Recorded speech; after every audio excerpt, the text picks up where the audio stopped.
नमस्कार, मी Ankita Pawar smart news bulletin मध्ये आपलं स्वागत करते। सुरुवातीला एक नजर आजच्या ठळक घडामोडींवर। देश आता कोरोना मुक्तीच्या मार्गावर, योग दिनापासून लाभणार मोफत लसीकरणाचा योग। शहराला आता लागले अनलॉकचे वेध। सोने हडप प्रकरणी मुख्य सूत्रधाराला अटक। बेळगाव महानगर बीजेपी तर्फे रक्तदान शिबिर। बेकायदेशीर कोरोना हॉस्पिटलवर धाड। गौंडवाड येथील हल्ला प्रकरणी 16 जणांवर गुन्हा। अमूलच्या दुधाला विरोध करण्याचे पेटाचे षडयंत्र। आयुष्यात अडचणीचे प्रसंग सांगून येत नाहीत, म्हणूनच अशा प्रसंगात पाठीशी उभं राहणारे नाव म्हणजेच अण्वेकर गोल्ड। गेल्या 15 वर्षापासून सोने आणि चांदीच्या दागिन्यावर सर्वात जास्त सुलभ तारण कर्ज रक्कम देणारे आणि सर्वात कमी व्याजदर आकारणारे। कोणत्याही बँकेत सोन्या चांदीचे गहाण ठेवलेले दागिने सोडवून घेऊन आजच्या मार्केट दराप्रमाणे योग्य किमतीस खरेदी करणारे। दागिना असो वा विश्वास, आम्ही मोल जाणतो। अण्वेकर गोल्ड। अण्वेकर गोल्ड 8843886363। आणि आता बुलेटिनच्या सुरुवातीलाच बातमी आहे कोरोना संदर्भातील। देशात आता कोरोनाची दुसरी लाट ओसरताना दिसत आहे। दिवसेंदिवस नव्या कोरोना बाधितांच्या संख्येत तसंच कोरोनामुळे मृत्यू झालेल्यांच्या संख्येत मोठी घट होत असून कोरोना मुक्त होणाऱ्यांच्या संख्येत आता वाढ होत आहे। काल प्रथमच दैनंदिन कोरोना बाधितांची संख्या 1 लाखाच्या खाली आली आहे। गेल्या 24 तासात देशामध्ये 86,498 नव्या कोरोना बाधितांची नोंद झाली। एका दिवसात 1 लाखाहून कमी बाधित आढळण्याची ही पहिलीच वेळ आहे। तर देशातल्या कोरोनामुक्त होणाऱ्यांची संख्या आजही बाधितांच्या संख्येपेक्षा जास्तच आहे। देशात काल दिवसभरात 1,82,282 रुग्ण कोरोनामुक्त झाले आहेत। देशात सध्या उपचाराधीन असलेल्या रुग्णांची संख्या 13,03,702 झाली आहे। कोरोनामुळे झालेल्या मृत्यूंची संख्या ही दिवसेंदिवस कमी होताना दिसतेय। काल दिवसभरातल्या देशातल्या मृतांची संख्या 2123 इतकी आहे। त्यामुळे देशातल्या कोरोनामुळे झालेल्या मृतांची एकूण संख्या आता 3,51,309 वर पोहोचली आहे। योग दिनापासून लाभणार मोफत लसीकरणाचा योग। देशभरात कोरोना नियंत्रणासाठी संपूर्ण लसीकरण अत्यावश्यक आहे। यासाठी केंद्र सरकारने युद्ध पातळीवर उपाययोजना हाती घेतल्या आहेत। येत्या दिनांक 21 जून म्हणजेच आंतरराष्ट्रीय योग दिनाचे औचित्य साधून देशभरात मोफत लसीकरण अभियान अधिक प्रभावीपणे राबविण्यात येईल, अशी घोषणा पंतप्रधान नरेंद्र मोदी यांनी केली आहे। पंतप्रधान नरेंद्र मोदी यांनी काल देशवासियांशी संवाद साधला। यावेळी बोलताना पंतप्रधान मोदींनी लसीकरणाच्या मुद्द्यावर सरकारची भूमिका मांडली। देशातून कोरोनाची दुसरी लाट ओसरू लागली आहे, मात्र पुन्हा तिसरी लाट येणार असल्याची भीती व्यक्त केली जात आहे। तर दुसरीकडे लसीच्या तुटवड्यावरून बहुतांश राज्यांमध्ये ओरड होत आहे। अनेक राज्यांनी जागतिक पातळीवर निविदा काढल्या आहेत, मात्र या निविदांना प्रतिसाद मिळत नसल्याने आता विरोधकांकडून मोदी सरकारला लक्ष्य केलं जात आहे। त्यातच सर्वोच्च न्यायालयानेही केंद्र सरकारला लसीकरणाच्या धोरणांवरून सुनावलं होतं। लसीकरणासंदर्भात उपस्थित झालेल्या लसीकरणाच्या मुद्द्यावर पंतप्रधान नरेंद्र मोदी यांनी देशवासियांशी संवाद साधला। यावेळी त्यांनी देशातील लस उत्पादन आणि लसीकरणाच्या वेगावरही सरकारची भूमिका मांडली। सध्या 7 कंपन्यांच्या माध्यमातून लस निर्मिती करण्यात येत आहे। यामधून सर्वांसाठी मोफत लसीकरण दिनांक 21 जून पासून सुरू होईल। ज्यांना खासगी रुग्णालयातून लसीकरण करून घ्यायचे आहे त्यांच्यासाठी फक्त 150 रुपये इतकी आकारणी करण्याची मुभा राहील, असे त्यांनी स्पष्ट केले आहे। शहराला आता लागले अनलॉकचे वेध। कोरोना संसर्गाचा दर 5% कमी असलेल्या जिल्ह्यात अनलॉकची परवानगी देण्यात येणार आहे। बेळगावचा कोरोना संसर्गाचा दर 10% जास्त आहे। लॉकडाऊनची मुदत 14 जून रोजी संपत आहे। हा दिवस जसजसा जवळ येत आहे तशी यापुढे नेमके काय होणार याची उत्सुकता वाढत आहे। अनलॉक बाबत 14 जून नंतरची परिस्थिती पाहून ठरविले जाणार असल्याची माहिती राज्याचे गृहमंत्री बसवराज बोम्मई यांनी आज दिली। बेंगळूर शहरासह जिल्ह्यातील कोविड परिस्थितीची पाहणी केल्यानंतर मुख्यमंत्री अंतिम निर्णय घेतील, असे गृहमंत्री बसवराज बोम्मई म्हणाले। हावेरी येथे माध्यमांशी बोलताना मंत्री बोम्मई म्हणाले, जिल्हा पातळीवरील कोविड परिस्थिती पाहून 14 जून नंतर लॉकडाऊन कसे अनलॉक करायचे याविषयी चर्चा करण्यासाठी मुख्यमंत्री येडियुरप्पा यांच्या अध्यक्षतेखालील वरिष्ठ मंत्री आणि वरिष्ठ अधिकाऱ्यांच्या बैठकीत अंतिम निर्णय घेण्यात येईल, असे त्यांनी सांगितले। सोने हडप प्रकरणी मुख्य सूत्रधाराला अटक। पोलीस अधिकाऱ्यांनी 4 किलो 900 ग्रॅम सोने हडप केल्याप्रकरणी शुक्रवारपासून सीआयडी पथक पुन्हा बेळगाव परिसरात फिरत आहे। रविवारी रात्री उशिरा या पथकाने किरण विरणगौडर याला हुबळी येथील त्याच्या घरातून अटक केली। त्यानंतर त्याला बेळगावात आणून येथील न्यायालयात हजर केले। सीआयडी पथकाने किरणला अधिक तपासासाठी पोलीस कोठडीची विनंती न्यायालयाला केली होती। त्याची दखल घेऊन न्यायाधीश एम.एच. अण्णय्या यांनी त्याला 14 दिवस रिमांडसाठी परवानगी दिली। सीआयडी पथक आता पुढील 14 दिवस त्याची चौकशी करणार आहे। सोने हडप प्रकरणात किरण विरणगौडर हा पोलीस अधिकाऱ्यांचा एजंट म्हणून काम करत होता। 4 किलो 900 ग्रॅम सोने हडप प्रकरण येथील यमकनमर्डी पोलीस ठाण्याच्या हद्दीत उघडकीस आले। यामध्ये एका वरिष्ठ पोलीस अधिकाऱ्यासह अन्य अधिकारी देखील सामील असल्याचे स्पष्ट झाले। त्यामुळे राज्य पोलीस खात्याने 4 अधिकाऱ्यांची तडकाफडकी बदली केली। या प्रकरणाचा गेला महिनाभर तपास सुरू आहे। बेळगाव महानगर बीजेपीतर्फे रक्तदान शिबिर। बेळगाव महानगर भाजप सदस्य सौरभ सावंत यांच्या नेतृत्वाखाली मंगळवारी सकाळी समादेवी गल्लीतील समादेवी मंगल कार्यालयात रक्तदान शिबिर आयोजित करण्यात आले होते। या प्रसंगी उद्घाटन समारंभाला प्रमुख पाहुणे म्हणून खासदार मंगला सुरेश अंगडी, भाजप महिला मोर्चा अध्यक्ष दीपा कुडशी, बेळगाव महानगर भाजप अध्यक्ष शशी पाटील, भाजप युवा मोर्चा उपाध्यक्ष संजय पाटील, सुहास भोज उपस्थित होते। प्रारंभी सौरभ सावंत यांनी खासदार मंगला अंगडी यांना पुष्पगुच्छ देऊन स्वागत केले। यावेळी खासदार मंगला अंगडी यांच्या हस्ते छत्रपती शिवाजी महाराजांच्या पुतळ्याला पुष्पहार अर्पण करून पूजन करण्यात आले। बेकायदेशीर कोरोना हॉस्पिटलवर धाड। बेकायदेशीरपणे हॉस्पिटल थाटून कोरोना रुग्णांवर उपचार करणाऱ्या एका डॉक्टराच्या हॉस्पिटलवर ड्रग्ज कंट्रोल विभागाने आरोग्य खात्याच्या सहाय्याने धाड टाकून सर्व साहित्य जप्त केले आहे। अधिकृत नोंदणी आणि परवाना नसताना कोरोना रुग्णांवर करणाऱ्या बेळगाव तालुक्याच्या सीमेवरील बडस क्रॉस येथील आशीर्वाद या हॉस्पिटलवर अचानक धाड टाकली। हॉस्पिटलला टाळे ठोकून तेथील सर्व वैद्यकीय साहित्य जप्त केले। बडस क्रॉस येथे आनंद एम यडाळ या होमिओपॅथी पदवी असणाऱ्या डॉक्टरने आशीर्वाद हॉस्पिटल सुरू करून तेथे कोरोना बाधित रुग्णांवर उपचार करण्यास सुरुवात केली होती। याची माहिती ड्रग्ज कंट्रोल विभागाला मिळताच सदर खात्याचे सहाय्यक औषध नियंत्रक रघुनाथ, तालुका आरोग्य अधिकारी तसेच आयुष विभागाच्या अधिकाऱ्यांनी अचानक धाड टाकली आणि पुढील कारवाई केली। गौंडवाड येथील हल्ला प्रकरणी 16 जणांवर गुन्हा। देवस्की जमिनीच्या वादातून गौंडवाड तालुका बेळगाव येथे रविवारी रात्री 7:45 वाजता 2 गटात हाणामारी झाली। यावेळी काही घरांवर हल्ले करण्यात आले असून वाहने पेटविल्याच्या घटनाही घडल्या आहेत। दोन्ही गटातील परस्परांविरुद्ध एफआयआर दाखल करण्यात आले आहे।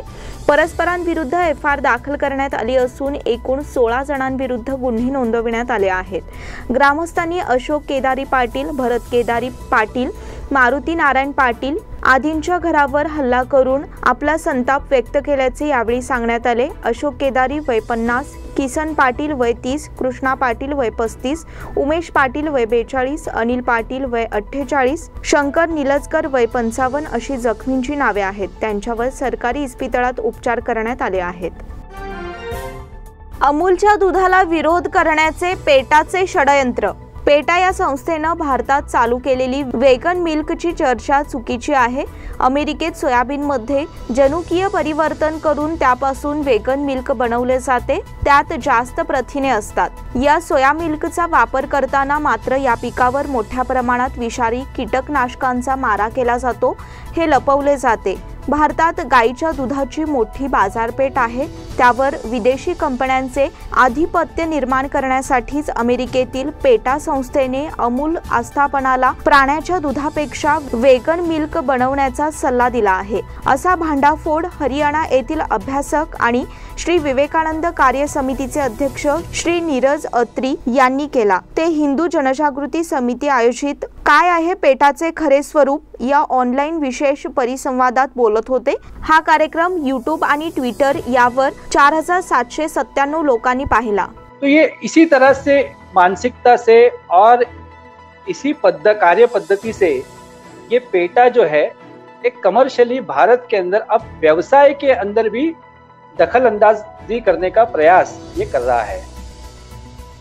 अब यदि हम हमारी जो डेयरी इंडस्ट्री है इसके बारे में अगर हम विचार करते हैं तो सालाना हमारी जो डेयरी इंडस्ट्री है इसका कारोबार जो कितना है, तो इसका कारोबार 8 लाख करोड़ का है।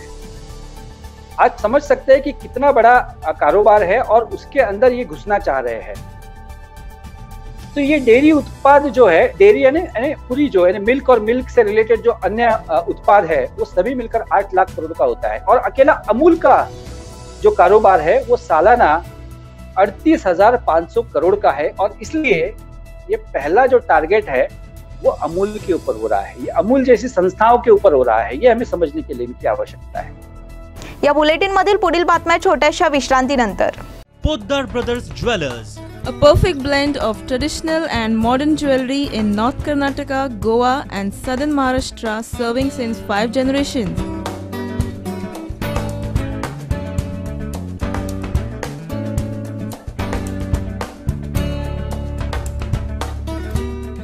exclusive gold, silver and platinum jewelry showroom.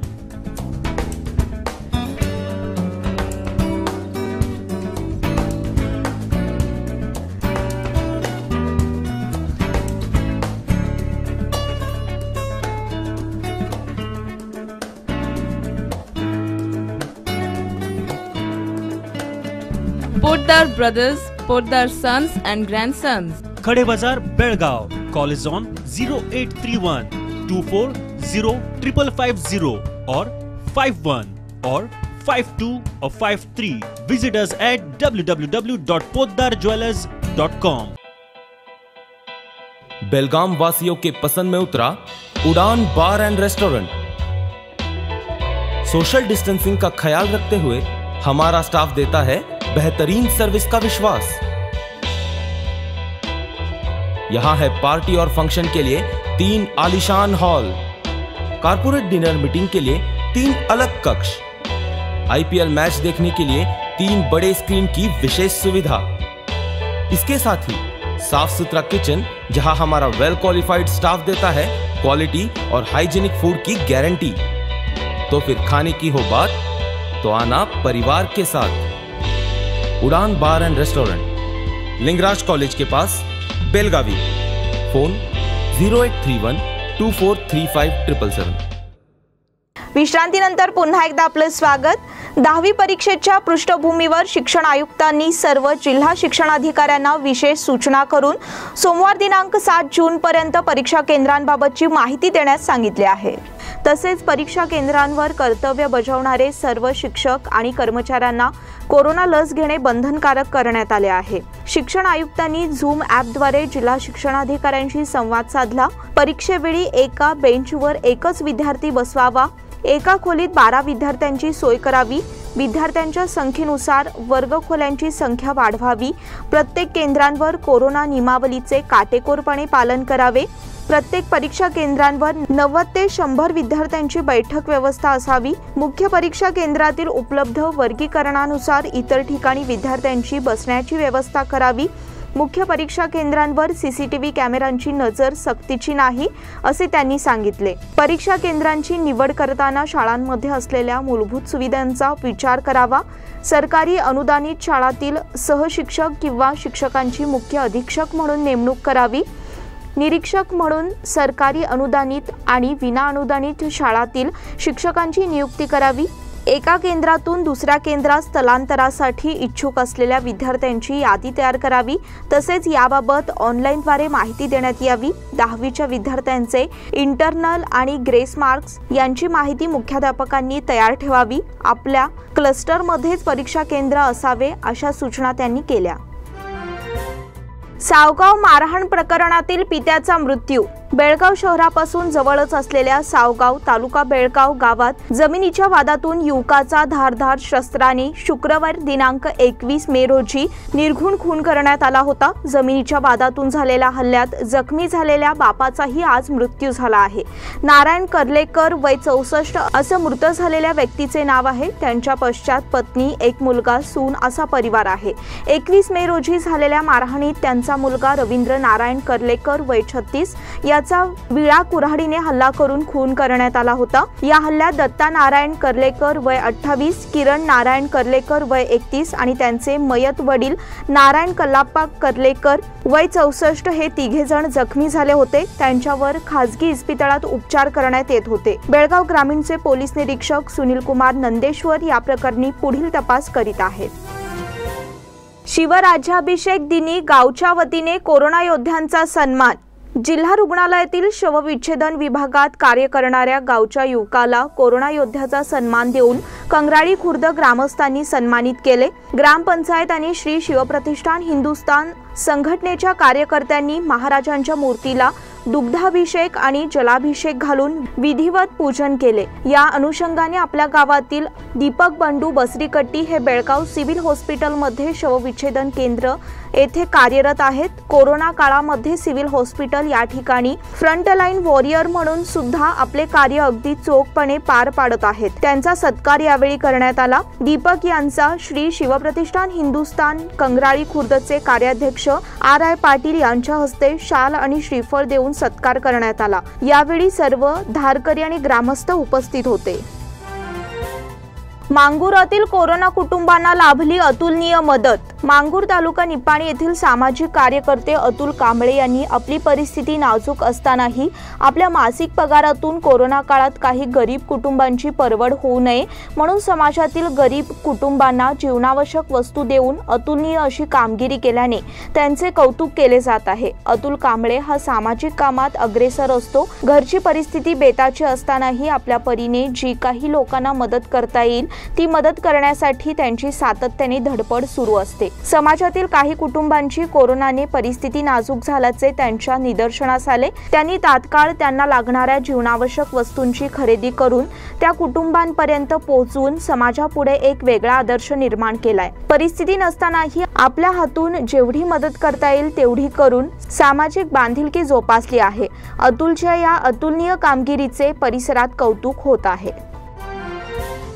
Young friend circle तर्फे पोलीस स्थानक गरजूंना मदत। कोरोनाच्या महामारीमुळे यंग फ्रेंड सर्कल कॅम्प यांच्या वतीने camp police station, north traffic police station, Khadebazar police station, Tilakwadi police station, Udyambag police station आणि हाय स्ट्रीट, कोंडाप्पा गल्ली, court street, west street, Gawali गल्ली, गोजे बिल्डिंग येथील रहिवाशांना सॅनिटायझर, रोगप्रतिकारक औषधांच्या बाटल्यांचे वाटप करण्यात आले।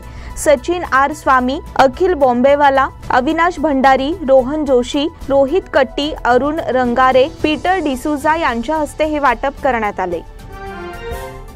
रमेश देसूरकर यांच्यातर्फे गरजूंना मदत। सिद्धिविनायक मार्ग वझे गल्लीतील समाजसेवक रमेश देसूरकर यांनी 2 वृद्ध जोडप्यांना 1 महिन्याचे रेशन देऊन मदत केली। कोरोनाच्या महामारीमुळे वडगाव तेंगीन गल्लीमधील वृद्ध असलेले परशुराम बसापा कांबळे आणि पत्नी पार्वती परशुराम कांबळे यांना मदत केली। या प्रसंगी रमेश दादा देसूरकर, हरीश बाळेकुंद्री, विनायक सप्रे, परशुराम लोकळूचे, महेश धामणेकर आणि इतर कार्यकर्ते उपस्थित होते। उपनोंदणी कार्यालये पुन्हा सुरू। कोरोना परिस्थितीमुळे राज्यातील सर्व सब रजिस्ट्रार कार्यालये मागील 25 दिवसांपासून बंद ठेवण्यात आली होती। सुरुवातीला 23 मे पर्यंत ती बंद ठेवण्यात आली होती। त्यानंतर हा कालावधी वाढविण्यात आला होता। सोमवारपासून पुन्हा नोंदणी कार्यालये सुरू करण्याचा आदेश देण्यात आला आहे। महसूल खात्याचे मुख्य सचिव N मंजुनाथ प्रसाद यांनी रविवारी रात्री यासंबंधीचे आदेशपत्रक जारी केले आहे। राज्यात कोरोनाचा फैलाव वाढला तरी उपनोंदणी कार्यालये सुरू होती। शिवाय नोंदणी प्रक्रियेवेळी येथे बायोमेट्रिक नोंदणी, फोटो काढण्यासाठी मास्क काढावे लागत होते। याविषयी तक्रारी दाखल झाल्याने अधिकारी आणि कर्मचाऱ्यांनी कार्यालय सुरू ठेवण्याबाबत आक्षेप घेतला होता। त्यामुळे वरिष्ठ अधिकाऱ्यांशी चर्चा करून राज्यातील सर्व उपनोंदणी कार्यालये बंद ठेवण्याचा आदेश देण्यात आला होता। आता राज्यभरात कोरोना संसर्ग काही प्रमाणात नियंत्रणात आल्यामुळे सोमवार दिनांक 7 जून पासून राज्यातील उपनोंदणी कार्यालये सुरू करण्यात येत आहेत। कोरोना सुरक्षा नियमांचे पालन करून कार्यालयीन कामे करण्याची सूचना कर्मचाऱ्यांना देण्यात आली आहे। त्यामुळे उपनोंदणी कार्यालयांमधील कामकाज पुन्हा सुरू होणार आहे। घटप्रभा येथे बँक लुटण्याचा प्रयत्न। गोकाक तालुक्यातील घटप्रभा येथे रविवारी रात्री IDBI बँकेची शाखा लुटण्याचा प्रयत्न करण्यात आल्याची घटना घडली। लॉकर फोडण्याचा प्रयत्न अयशस्वी ठरल्याने चोरट्यांनी पोबारा केल्याचे उघडकीस आले आहे। घटप्रभा येथील वर्षी कॉम्प्लेक्समध्ये दुसऱ्या मजल्यावर IDBI बँकेची शाखा आहे। रविवारी रात्री 1 वाजण्याच्या सुमारास चोरट्यांनी बँकेत घुसून प्रथम अलार्म आणि CCTV कॅमेरे बंद केले। त्यानंतर पैशांनी भरलेला लॉकर फोडण्याचा प्रयत्न केला, मात्र या खटपटीत ते अयशस्वी ठरले, त्यामुळे त्यांनी पोबारा केला। सोमवारी सकाळी बँक कर्मचारी आल्यावर चोरीचा प्रयत्न झाल्याचे दिसून आले। त्यानंतर पोलिसांना पाचारण करण्यात आले। घटप्रभा पोलिसांनी ठसे तज्ञ आणि श्वान पथक आणून चोरट्यांचा मागोवा घेण्याचा प्रयत्न केला। घटनास्थळी CPI श्रीशैल बॅकूड यांनी भेट देऊन पाहणी केली। घटप्रभा पोलीस ठाण्यात गुन्हा नोंद झाला असून तपास सुरू आहे। बेळगावातील माजी ज्येष्ठ क्रिकेटपटूंना श्रद्धांजली। KGBचे संस्थापक अध्यक्ष आणि कर्णधार यशवंत तोडणकर, क्लबचे आधारस्तंभ ज्येष्ठ क्रिकेटपटू राजू कागणीकर यांच्यासह KKT क्लब काकती संघाचे अष्टपैलू क्रिकेटपटू Deepak Gavi, golden sports club गोगो स्पोर्ट्सचा क्रिकेटपटू राजेश सालगुडे या नामवंत ज्येष्ठ क्रिकेटपटूंचे नुकतेच निधन झाले। यांच्या दुःखद निधनामुळे बेळगावच्या क्रिकेटचे मोठे नुकसान झाले आहे। या नावाजलेल्या क्रिकेटपटूंना विविध संघातर्फे श्रद्धांजली वाहण्याचा कार्यक्रम मोठ्या गांभीर्याने झाला। या प्रसंगी क्रिकेटपटू अनंत सावंत, गंगाधर पाटील, रमेश घोळेकर, दस्तगीर अलवाडकर, नागेश चव्हाण, गणेश बडवण्णाचे, लारा, ललित, युवराज, आकाश इटीकर, सुनील नायडू, राजेश सदरे यांनी आपले विचार मांडले। भारताच्या कर्णधाराने मोडला मेसीचा विक्रम। सर्वाधिक गोल क्रमवारीत सुनील छेत्री दुसऱ्या स्थानावर। बांगलादेश विरुद्धच्या सामन्यात सुनील छेत्रीने 79व्या मिनिटाला पहिला गोल करत भारतीय संघाचे खाते उघडले। त्यानंतर अखेरच्या काही मिनिटात सुनीलने आणखीन गोल करत भारताच्या ग्रुप E मधील या सामन्यातील विजय निश्चित केला। या 2 गोलासह 36 वर्षीय सुनील छेत्रीने आंतरराष्ट्रीय स्तरावर गोलांची संख्या 74 इतकी केली। आंतरराष्ट्रीय फुटबॉलमध्ये सक्रिय असलेल्या खेळाडूंमध्ये क्रिस्टियानो रोनाल्डो नंतर सर्वाधिक गोल करणाऱ्या फुटबॉलपटूंमध्ये छेत्रीचा क्रमांक लागतो। रोनाल्डोने 103 गोल केले आहेत। भारताचा श्रीलंका दौरा, वनडे आणि T20 मालिकेचा कार्यक्रम जाहीर। भारताचा मर्यादित षटकांचा क्रिकेट संघ जुलै महिन्यात श्रीलंकेच्या दौऱ्यावर जाणार आहे। या दौऱ्यात प्रत्येकी 3 सामन्यांची वनडे आणि T20 मालिका होणार असून या दौऱ्याचा कार्यक्रम जाहीर करण्यात आला आहे। भारताच्या या श्रीलंका दौऱ्यातील पहिली लढत 13 जुलै रोजी तर अखेरची लढत 25 जुलै रोजी होणार आहे। IPLचा अंतिम सामना दसऱ्या दिवशी। IPLची फायनल यावर्षी दसऱ्याला म्हणजेच 15 ऑक्टोबरला खेळवण्यासाठी BCCI उत्सुक आहे। पण IPLची फायनल दसऱ्याला का खेळवायची याचे महत्त्वाचे कारणही आता समोर आले आहे। IPLच्या दुसऱ्या पर्वात 31 सामने होणार आहेत आणि यामध्ये 10 डबल हेडरचा समावेश आहे। पण ही IPL UAE मध्ये होणार आहे, त्यामुळे खेळाडूंना जर झटपट सामने खेळायला लावले तर त्यांना थकवा जाणू शकतो। त्यामुळे जर फायनल 15 ऑक्टोबरला खेळवण्यात आली तर 10 पैकी 5-6 डबल हेडरचे सामने रद्द करता येऊ शकतात आणि खेळाडूंची जास्त दमछाक होणार नाही। त्यामुळे 15 ऑक्टोबरला IPLची फायनल व्हावी यासाठी BCCI प्रयत्न करत आहे। मेक्सिकोला नमवून अमेरिका अजिंक्य। क्रिस्टियन पुलिसिचने अतिरिक्त वेळेत नोंदविलेल्या निर्णायक गोलाच्या बळावर अमेरिकेने मेक्सिकोवर 3-2 अशी सरशी साधून नेशन्स लीग फुटबॉल स्पर्धेच्या पहिल्या हंगामाचे विजेतेपद मिळविले। अंतिम सामन्यात मॅन्युअल करोना आणि दिएगो यांनी मेक्सिकोसाठी गोल केले, मात्र रेयान आणि वेस्टान यांनी अमेरिकेसाठी गोल नोंदविल्यामुळे सामना अतिरिक्त वेळेपर्यंत लांबला। लक्ष्मीबाई मोटर यांचे निधन। रामगुरवाडी तालुका खानापूर येथील रहिवासी श्रीमती लक्ष्मीबाई विष्णू मोटर वय 89 यांचे सोमवार दिनांक 7 रोजी वृद्धापकाली निधन झाले। त्यांच्या पश्चात 2 मुलगे 2 मुली, सुना, जावई, नातवंडे असा परिवार आहे। शिक्षक राजेंद्र मोटर यांच्या त्या मातोश्री होत। विजया चिकोर्डे यांचे निधन। खडेबाजा येथील रहिवासी विजया चिकोर्डे वय 80 यांचे मंगळवार दिनांक 8 रोजी निधन झाले। गणपत गल्लीतील चिकोर्डे ज्वेलर्सचे मालक राजेश चिकोर्डे यांच्या त्या मातोश्री होत। अजित अप्पाजी कालिंग यांचे निधन। नवी गल्ली हलगा येथे रहिवासी अजित अप्पाजी कालिंग वय 42 यांचे दिनांक 7 रोजी अल्पशा आजाराने निधन झाले। त्यांच्या पश्चात पत्नी, एक मुलगा, 2 मुली, भाऊ बहीण असा परिवार आहे। रक्षा विसर्जन गुरुवारी सकाळी होणार आहे।